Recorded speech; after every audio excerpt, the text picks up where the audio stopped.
खुदावंद यीशु मसीह के ज़िंदा जलाली और बाबरकत नाम में आप सबको सलाम।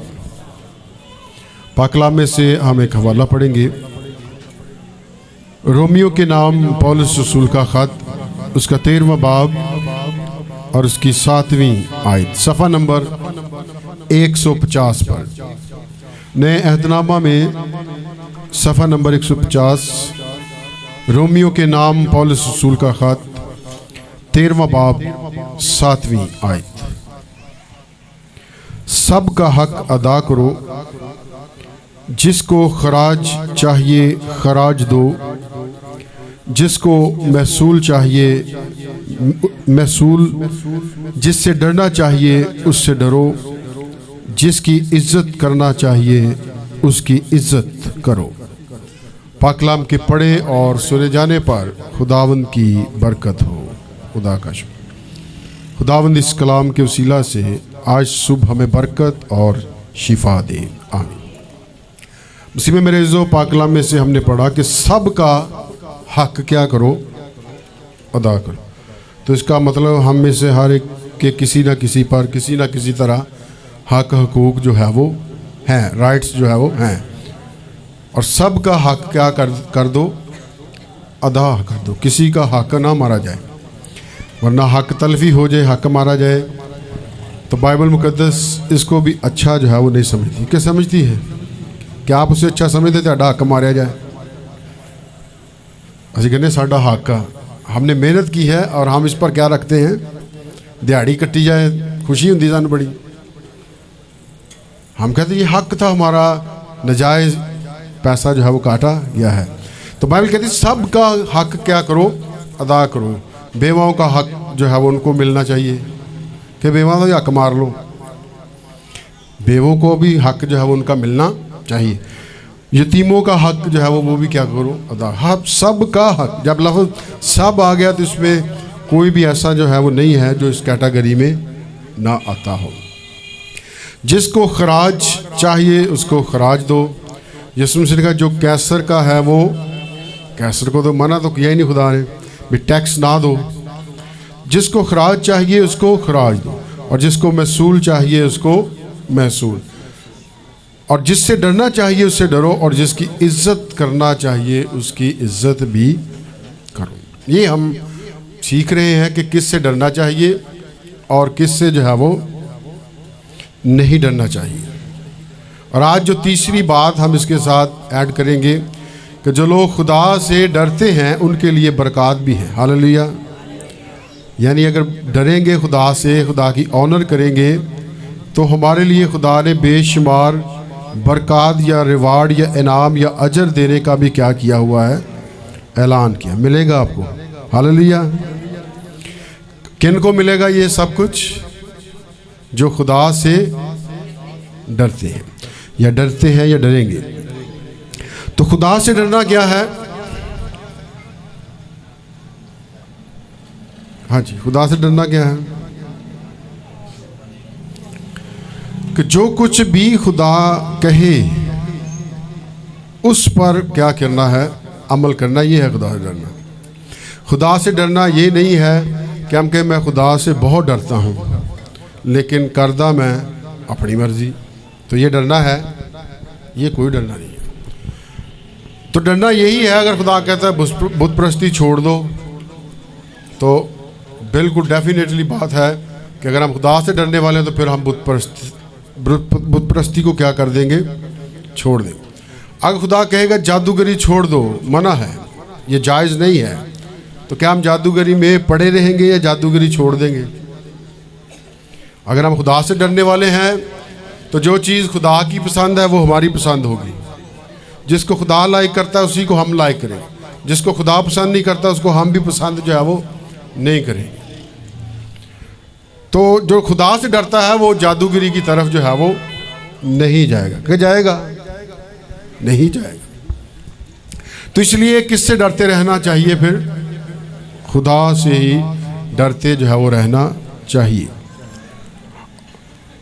बाइबल मुकद्दस में एक मिसाल है, खरूज 1 बाब उसकी 27 आयत में। यहाँ मिस्री दाइयाँ जो है वो उनका जिक्र है कि वो खुदा से क्या हुई, डर गई थी। हालांकि मिस्र के लोग थे, उनका तो मज़हब ही कुछ और था या किसी और कीदा के थे, लेकिन इन मिस्री दाइयों को आर्डर मिला था बादशाह की तरफ से, फ़िरौन की, कि जब इसराइलियों के यहाँ बेटा पैदा हो तो उसको किल कर देना है, जिंदा ना रहे। बेटी हो छोड़ देना है, बेटा हो उसको क्या कर देना है, मार देना है। काम बड़ा ख़तरनाक था, लेकिन बाइबल बयान करती है, खरूज पहला बाब उसकी 17 पढ़े तो वहाँ लिखा मिस्री दाइयाँ खुदा से डरती थीं। हालेलुया। यानी ये गैर मज़हब के भी अगर लोगों को देखें तो उनमें भी कहीं ना कहीं खुदा से डरने का कंसेप्ट जो है वो पाया जाता है। वो खुदा से डर गई, और जब खुदा से डर गई तो क्या उन्होंने ऐसा किया जो उनको ऑर्डर मिले थे बादशाह की तरफ।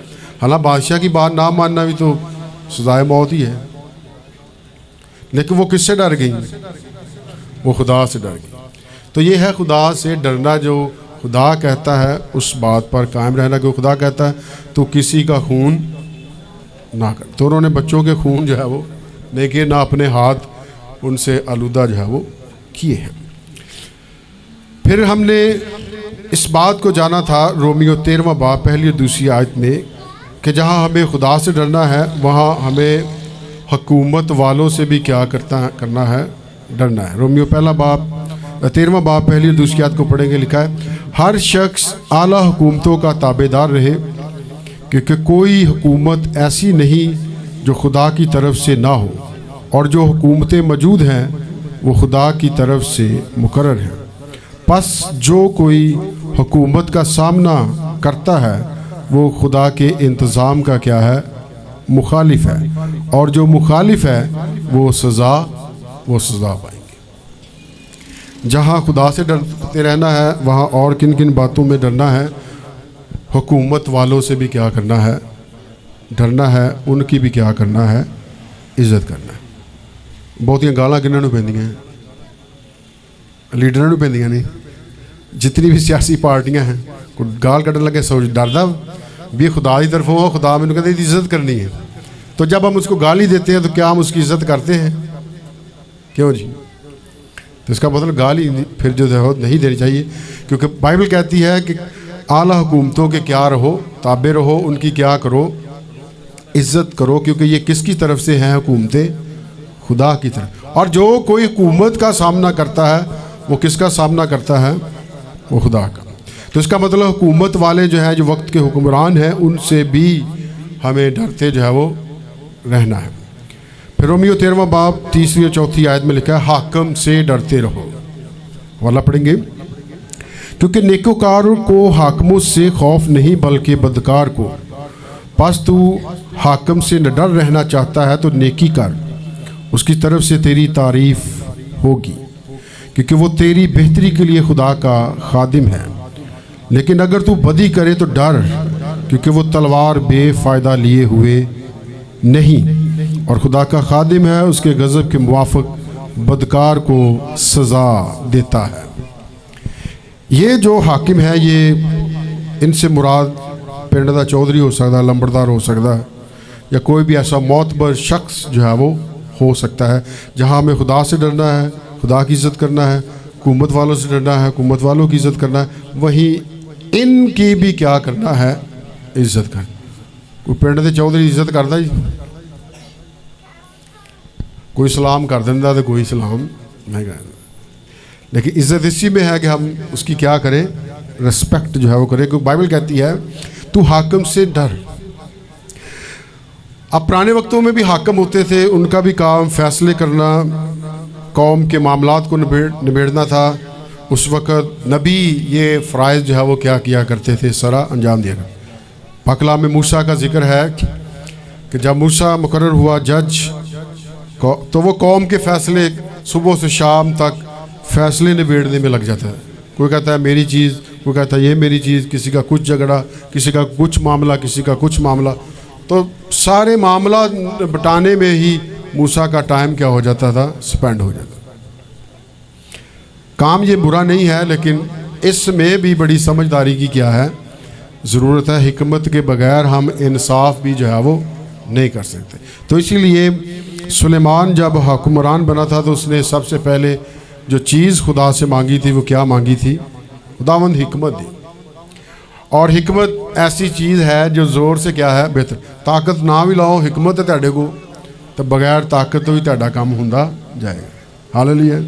ये हिकमत का एक एटम है जिसमें दनाई है, जिसमें समझ है। तो देखिए, जब सुलेमान का दौर रहा और उसके बापू का दौर देखे वो रहा, तो दोनों में कितना डिफरेंस है कि नहीं है? उसके बाप के दौर पर निगाह करें तो जब से दाऊद तख्त पर बैठा है, इसराइल लड़ता ही रहा, अमन ही नहीं हुआ। ऐसा ही है जी। लेकिन जब से सुलेमान आया और सुलेमान को खुदा ने एक नेमत दी है हिकमत की, और ये दौर जितने भी रहा है, पाकलम बयान करता है इसराइल की कभी जंग नहीं हुई। हालेलुया। अमन बख्शा। तो इसका मतलब हिकमत क्या बख्शती है? अमन बख्शती है।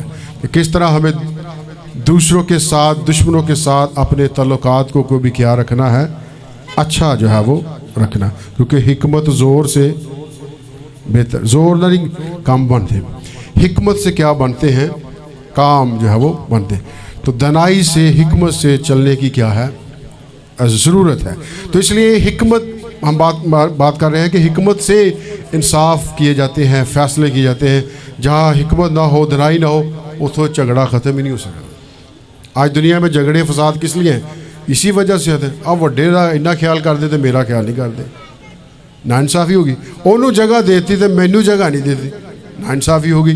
तो झगड़ा क्या हो गया शुरू? उन्होंने कपड़े ले आते थे, मैनू कपड़े नहीं ला के देते, तो झगड़ा क्या हो जाता है इन चीज़ों से शुरू। तो देखिए, हिकमत का होना, दनाई का होना कितना क्या है? ज़रूरी है। अब यीशु मसीह ने भी एक मिसाल दी है कि एक बेवा थी, वो बेइंसाफ काजी के पास जाती। तो इसका मतलब उस वक़्त भी लंबड़दार, ठेकेदार, इंसाफ करने वाले क्या थे? मौजूद थे। तो इसलिए बाइबल कहती है उन हाकमों से भी क्या करो? डरो, इनकी इज्जत करो। अगर कोई इनके भी खिलाफ जाता है तो वो भी खुदा दे इंतज़ाम दा किया जी मुखालिफ है। फिर खुदा का हाथ उसके भी क्या हो जाता है? खिलाफ हो जाता है। और उससे फिर हालात बेहतर नहीं होते, बल्कि हालात क्या हो जाते हैं? खराब हो जाते हैं।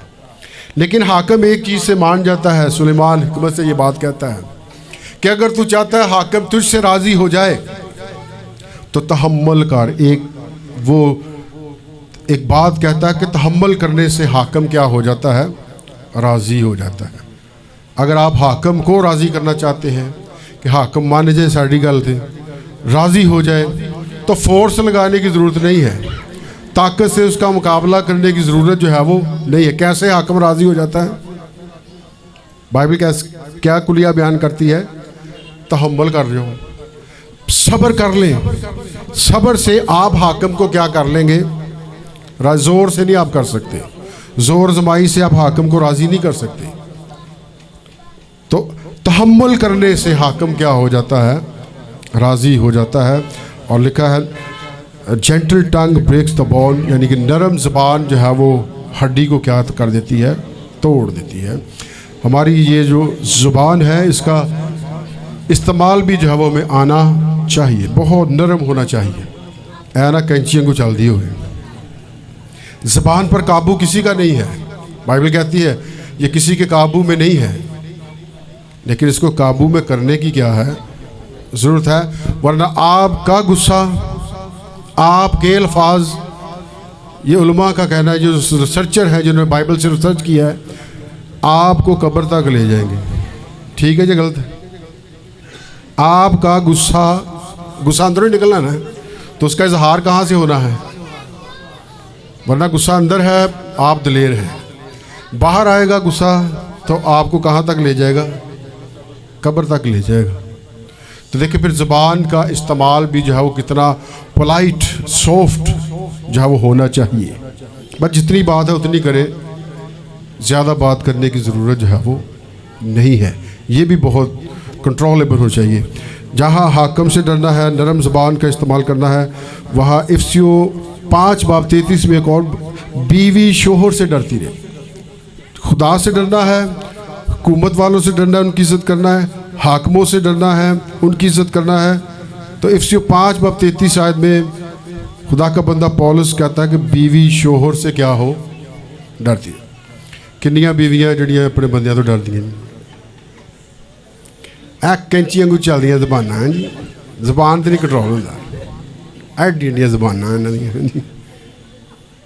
बाइबल कहती डरती रहो, नहीं बीवियां कहती मैं डरदी जरूर है लेकिन करदी मैं अपनी मर्जी,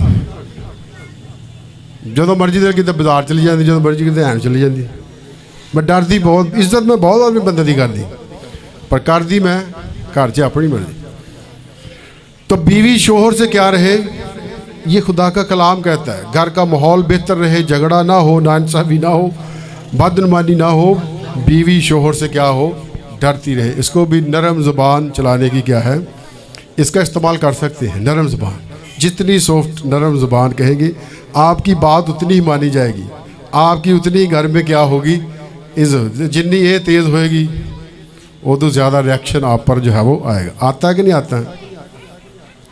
तो देखिए बीवी किससे डरती रहे फिर, शोहर से। और इसके साथ एक और बात है, नौकर जो है वो मालिक से डरता रहे। इफ्सियो 6 बाब 5 आए तो आप पढ़ सकते हैं। मालिक मालिक है और नौकर नौकर है। तो जेड़ा बंदा मालिक अगे वेर पवे, मालिक अगे खा कढ़े, मालिक नूं गल्लां सुनावे, ज़बान कंट्रोल ना करे, मालिक उससे खुश होगा ही उस बंदे से। उन्हें तो मिनट चो कढ़ चल जा भी मैं अपना काम कर, तेनों नहीं मैं रखदा। तो बाइबल क्या कहती है, नौकर मालिक से डरता रहे। आज किन्ने छुट्टी मिली है तो किन्ने नहीं मिली, जिनको तो मिल गई है वो आ गए हैं खुदा के घर में, जिन्होंने नहीं छुट्टी मिली वो आज भी ड्यूटियों पर ही होंगे, कोई ना कोई आ रहा होगा। तो ये डरना है भाई, नहीं डरेंगे तो दिहाड़ी काटी जा सकती है, काटी जा सकती कि नहीं। तो नौकर जो है वो मालिक से क्या रहे, डरता रहे, ज़बान पर कंट्रोल होना चाहिए। तो जिस बंदे का बुढ़ी का ज़बान से नहीं कंट्रोल, उन्हें की इज्जत करनी या की इज्जत करानी है जी। तो बाइबल में से हमने सीखा कि जिससे डरना चाहिए उससे डरो, जिसकी इज्जत करना चाहिए उसकी इज्जत करो। चंद एक बातें जो हम तीसरी बात आज ऐड कर रहे हैं कि जो लोग खुदा से डरेंगे उनके लिए अजर हैं, रिवार्ड्स हैं, इनामात खुदा ने रखे हैं। पहला रिवार्ड देखेंगे, मेरे साथ निकालें मुकाशफा की किताब। जो लोग खुदा से डरते हैं उनके बात, मुकाशफा की किताब 11वां बाब उसकी 18वीं आयत को देखेंगे। और कौमों को गुस्सा आया और तेरा गज़ब नाजिल हुआ और वक्त आ पहुंचा कि मुर्दों का इंसाफ किया जाए और तेरे बंदों, नबियों और मुकद्दसों और उन छोटे बड़ों को जो तेरे नाम से डरते हैं अजर दिया जाए और ज़मीन के तबाह करने वालों को तबाह किया जाए। छोटे बड़ों को क्या दिया जाए, अजर दिया जाए। किस वजह से, क्योंकि वो ज़मीन पर किससे डरते रहे, खुदा से जो है वो डरते रहे। हालेलुया। तो जो लोग खुदा से डरते हैं खुदा उनके लिए अजर रखता है, इनाम रखता है, रिवार्ड जो है वो रखता है और वक्त आने पर ये उनको क्या है दिए जाएं। ये कोई ताज हो सकता है, ये कोई मिरास हो सकती है, ये कोई ख़ास मलकियत हो सकती है, ये कोई ख़ास रिंग हो सकती है, ये कोई ख़ास नेकलेस हो सकता है, कोई भी ताज पोशी हो सकती है, कोई भी स्टार जो है वो आपको दिया जा सकता है। रिवार्ड यही है ना। आज भी जितने फ़ौज के अंदर है, फ़ौज उनको कोई ना कोई रिवार्ड देती है कि नहीं देती, कैसी बस ठीक है गया तो गया। देखिए मरने वालों को फ़ौज क्या रखती है, याद रखती है, उनको रिवार्ड कोई ना कोई इनाम जो है वो देती है। वो जो क्यों देती है कि ये शख्स हमारे ताबे रहा है, हमारे साथ चलता रहा, इसलिए हम इसको अजर जो है वो इसका दें। तो खुदा भी किसी का अजर जो है वो नहीं रखता। तो पहली बात उनके लिए क्या है, रिवार्ड है। दूसरी बात इस्तिस्ना 6 बाब उसकी दूसरी आयत को देखेंगे। एक और अजर का जिक्र है जिसको हम देखेंगे। इस्तिस्ना 6 बाब मेरे साथ निकाले और उसकी दूसरी आयत यहाँ पर लिखा है, और तू अपने बेटों और पोतों समेत खुदावंद अपने खुदा का खौफ यानी डर मानकर उसके तमाम आइन और अहकाम पर जो मैं तुझको बताता हूँ ज़िंदगी भर अमल करना ताकि तेरी उम्र दराज हो। अब देखिए, अगर तू घराने समेत खुदा से डरेगा और इन बातों को अपने बेटों अपने पोतों तक ट्रांसफ़र करेगा तो खुदा एक वादा करता है कि मैं तेरी उम्र क्या करूँगा, दराज। उम्र का देना वादियाँ लोग कहते शायद अच्छी खुराक खाने से बढ़ती हैं, बादाम खावांगे तो बदन की हैं। किससे बढ़ती हैं उम्रें? खुदा का खौफ रखने से, खुदा के अहकाम पर अमल करने, खुदा से डरने से क्या बढ़ जाती हैं? उम्र बढ़ जाती हैं। फिर डरना चाहिए खुदा से जी नहीं, या अच्छियाँ खुराकां से जोर देना, अच्छी खुराकां आपको कब्र पे ले जाएगी। रोटियां खाना कोई नहीं उम्र बढ़नी। रोटी हम सिर्फ इसलिए खाते हैं ताकि ज़मीन पर क्या रहे, जिंदा रहे।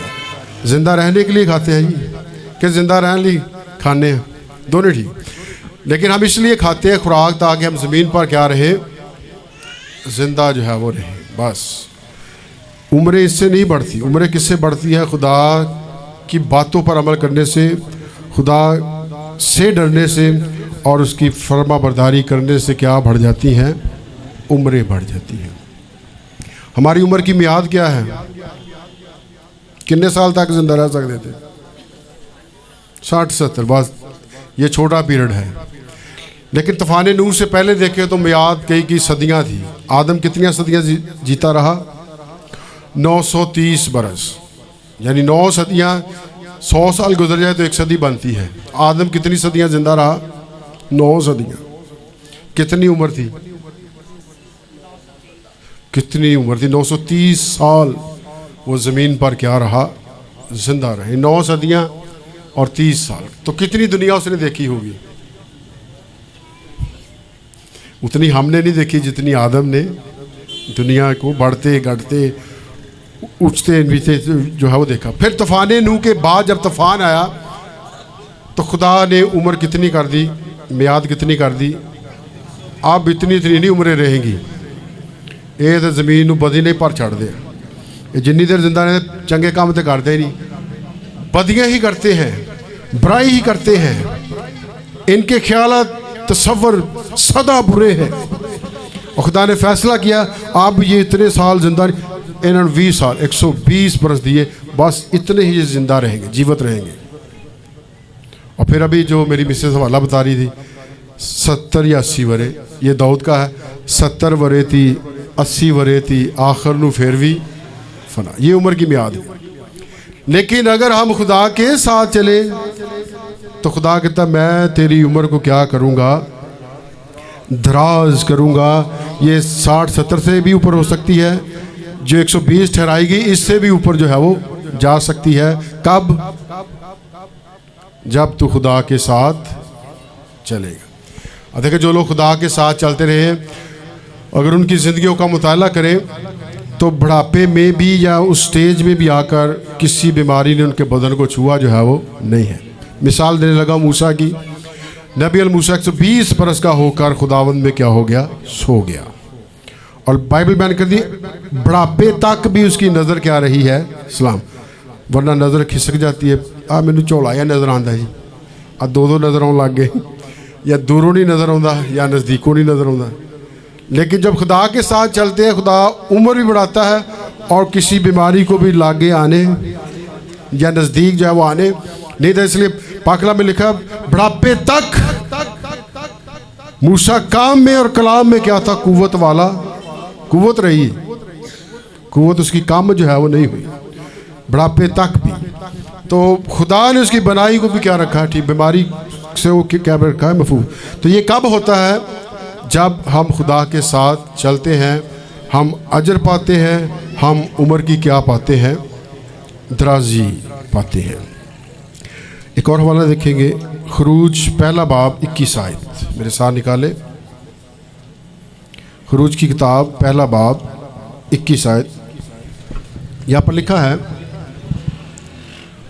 और इस सबब से दाइयाँ खुदा से डरी, उसने उनके घर आबाद कर दिए।